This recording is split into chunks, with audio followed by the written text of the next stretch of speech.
strike the killing blow. All my oaths remain unbroken. Anyone lesser would have succumbed to his hatred. If I could have done this any other way.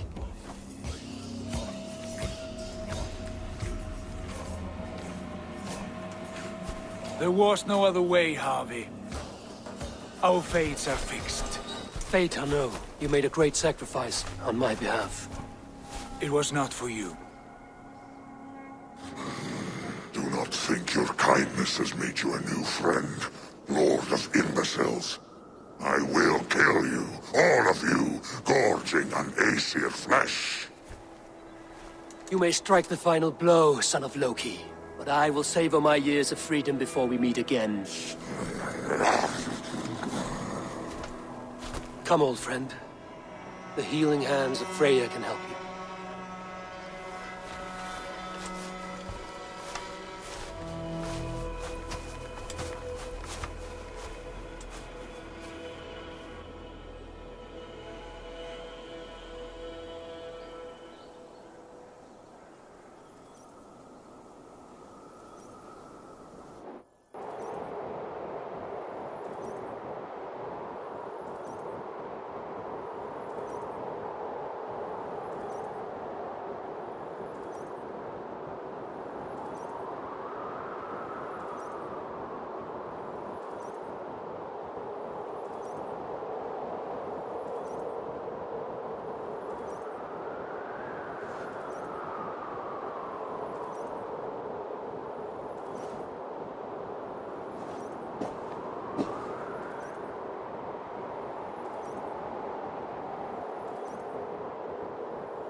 Have you come to say what I fear? Not to say, but to show. a vision of the times to come. None living or dead now equal our heavy in arrogance. To believe that you could remake your fate thus. For all your efforts, for all your struggles, the threads of fate still bind you as tightly as ever. And yet, from this pattern, a single strand escapes the fray and stubbornly clings to the weave. Æsir, Vanir, your doom will come. The earth will shake, the sun will die.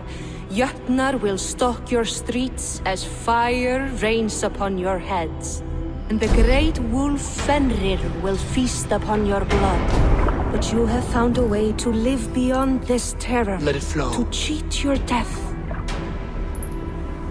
From the life tree we go, to the life tree we shall one day return. Mind and spirit will surge to a time far beyond your own. To a time in which you shall be reborn. None may follow. Loki leads the ball.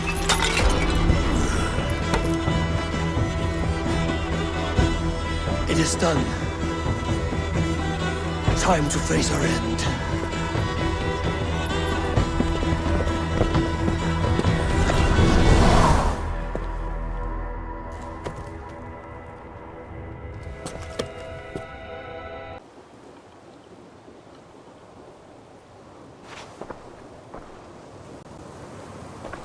Eivor, you have awakened. With more to share, I hope. I returned to Asgard. And what did you see? I bound the wolf Fenrir, Loki's son, with an unbreakable cord. The beast was enraged by my actions. We fought and I prevailed, but I could not kill the beast. You visit lore and legend. Things I would never have imagined to be real. Parables, yet here you live them as memories. Every moment there was as tactile and as vital as you and I seated in this hut. This is wonderful. Was there more? There was a betrayal. I betrayed my friend Tyr. I stood by as the great wolf mauled him, tearing his arm off at the joint. I could have said something to prevent it, given him a warning. But I did nothing. How did it feel? I was unmoved by his pain. Not hateful, but I did not regret my indifference. A swig of poison that drinks like wine. Selfishness unmeasured often feels this way. What else did you see? I witnessed a final vision from the Nornir. The coming of Ragnarok. All was fire and ash. A chaos like a foul wind from the depths of Ginnungagap. But we were ready for the coming storm. 8 of us. We drank the mead, then stood and marched to our doom. And that was the end of the Nornir's prophecy. How curious. Was there more? Visions seem clear to me. As in your first reverie, a fear of betrayal hangs upon you. Odin has seen fit to gift you with his infinite knowledge and the treasure of his experience. Perhaps his tale is a warning. The indifference he felt is a great pity. See that you do not follow this same road. To do so would risk a loneliness, a personal exile, worse than death. I understand. Oh, I hope I do. Thank you, Valka. Did not Augustine make a distinction between faith and understanding? That is my point. So you hold no stock in faith, only in the rational proof, the science of the divine. You're bold to defy your teachings. No, that's not what I mean. Let me explain, if it might. How to put it? What I mean to say is, faith is paramount. Yes, for without it, Christ's sacrifice means nothing. He died to save us, did he not? From the original sin of Adam and Eve? Yet evil persists. Yes, evil persists because he gave us free will. Does a newborn babe, slain by a despot, have free will? Yes. No, I mean, that is too simplistic. Or the priest whose heart is torn from his chest by the wolf? Judas, who was predestined to betray the Nazarene? Some argue Judas was used. Do my ears deceive me, Brother Hortbert? You question the scriptures? Declare Judas an innocent? A preposterous blasphemy! No, that is not what I said. Brother Cedric, am I not the most pious of his servants? Out! Out! Making new friends? A person's tongue gives you a taste of their heart, Eivor. And such information is often useful. And how do these sallow Christians taste? It was only a figure of speech, Eivor. And I have tired of it already. Is this how it must be between us? Of course not. I'm grateful that you have come. What of the Joy Kanga Fulke? In your message, you said you tracked her to Kent. She is here somewhere. And as of last month, Sigurd was with her. But there is no guarantee this will be the case tomorrow. So, what is your plan? We are deep in their god's heartland. A heathen and a heretic. To hunt Fulke, we'll need a Christian snare. Fulke is hardly a saint herself. These Christians abhor her strange ideas. True. But unlike us, she can carry herself as one of them. She won't hide from everyone. Not with a prisoner in tow. So, where to begin? I've made a friend. Abbot Cunibert. Full of pious fire. But with ambition that far outweighs his wit. And what does your friend Cunibert know? Come. I will introduce you. And we'll hear the full tale together.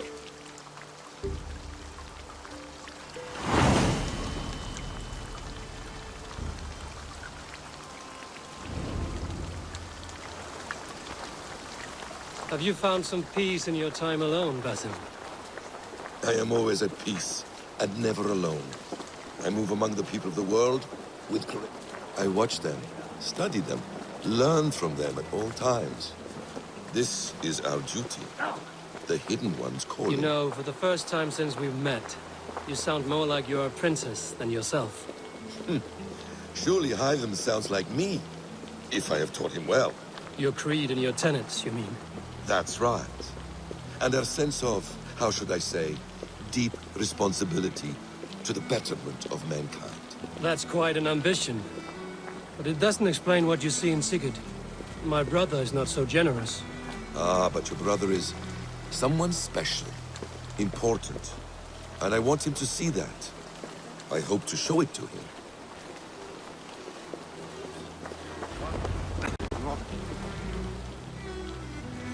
Is this not a blessed plot? God's own country. And this Eden should be given to his servants to tend.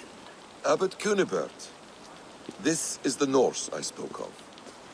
Ah, yes. And quite a fearsome one at that. Basim says you know the paladin Fulke. Indeed. The Lady Fulke passed this way not more than a month ago. We talked, we drank. Very pleasant woman. And where is she? Eivor will be your axe, Abbot. Whether to fell a tree or hew the limbs from an enemy. What have you promised him? Oh, just a trifle. Speak your terms plainly, Abbot. I will decide if the bargain is worth my time. Ah!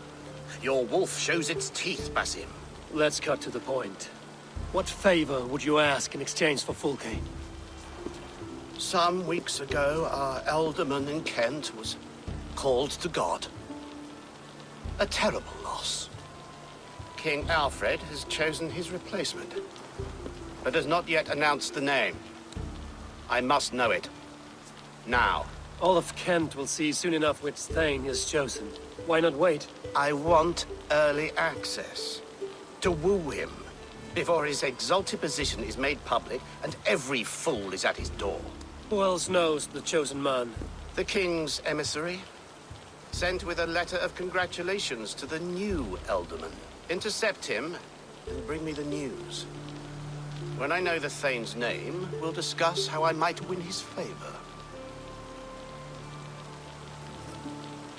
Why not kill him in secret and petition Alfred for the seat? As a man of God, I cannot. Besides, he who stands behind the throne can better pull on the puppet's threads. This emissary, how will I find him? Tunbridge Monastery sent word that the king's men always pass a few nights in their hospitality. Begin there. I'll get the alderman's name. You find Fulke. All in good time. Now, if we're done, I have business up the south coast. Falkenston has the best fish in Wessex.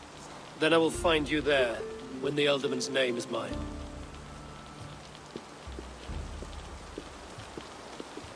Kunibert is ambitious, but well-connected. We will not find Fulke without him. I suppose we'll see. What will you do? I'm not done playing with these Christians yet. I will see you in Falkenston.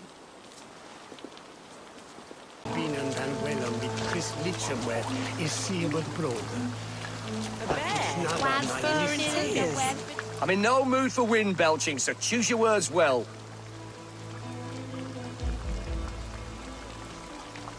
The king's emissary. Need to know why I've started getting boils under my armpits.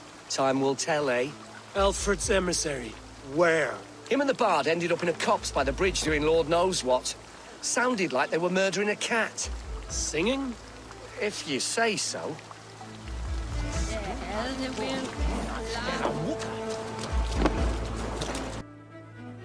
I'm looking for a man. He passed through here on the king's business. No, bugger off here, or I'll call the guards.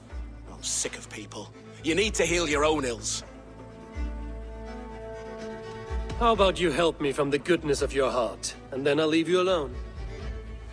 A wise move, Mudwit. It so happens I did see Alfred's man. He's long gone, though. Maybe Gowan the Bard knows where. Where will I find him? But he was pissed as a newt. Last I saw, he was passed out in trees between the harbour and bridge. Oh, now go find someone else to vex. There was a bard drinking with the emissary. I should find him. See if he knows anything.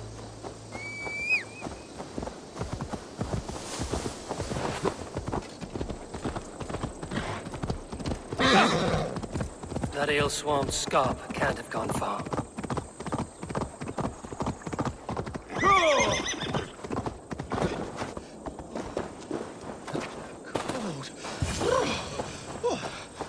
Someone stole my trews.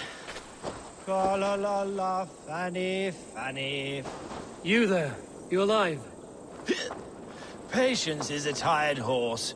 Ploddity plod plod. Another tottering teat sucker who can't hold his drink. Let's clear your head.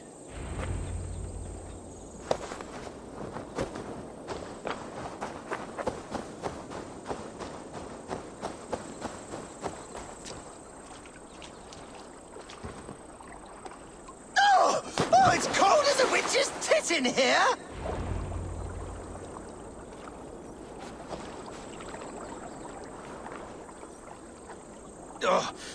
God's truce! Fie on you! What infernal wakes me? Are you the tale weaver? Gowan the dandelion. For the seeds of my stories flit upon the winds of Wessex. But why, mule, do you kick my noggin? You and Alfred's emissary were drinking in the tavern. Tell me where he went. Were we? I was so ale-addled. Perhaps a small and silver thing upon my palm might help me recall? How about something long and sharp in your gut? All right, no need for that. You paint a vivid picture, Dane.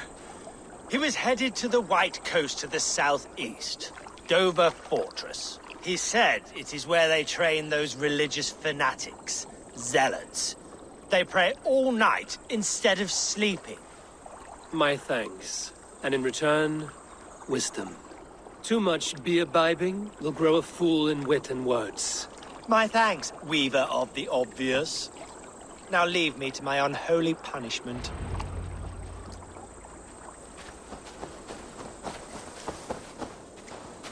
The emissary.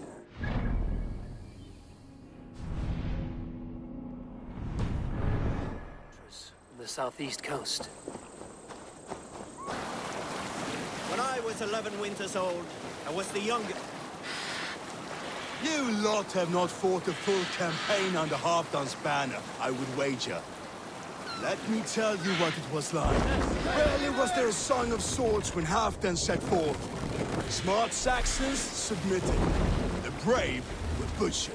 Soon, his reputation reached the hinterlands, well before the man himself arrived. Saxons awaited him with riches, not steel. Halfdan's march through England was unstoppable. Everyone bows to a king until his back is turned. Even glorious kings who have not known treason will do so in time.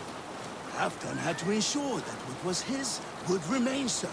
One by one, I saw him entrust a city or a village to his older, loyal followers. Until it came to me. Until... Dover. The emissary is somewhere here. Perhaps I can find the letter without bloodshed. The bards and paladins trained at this fortress. This will not be an easy fight.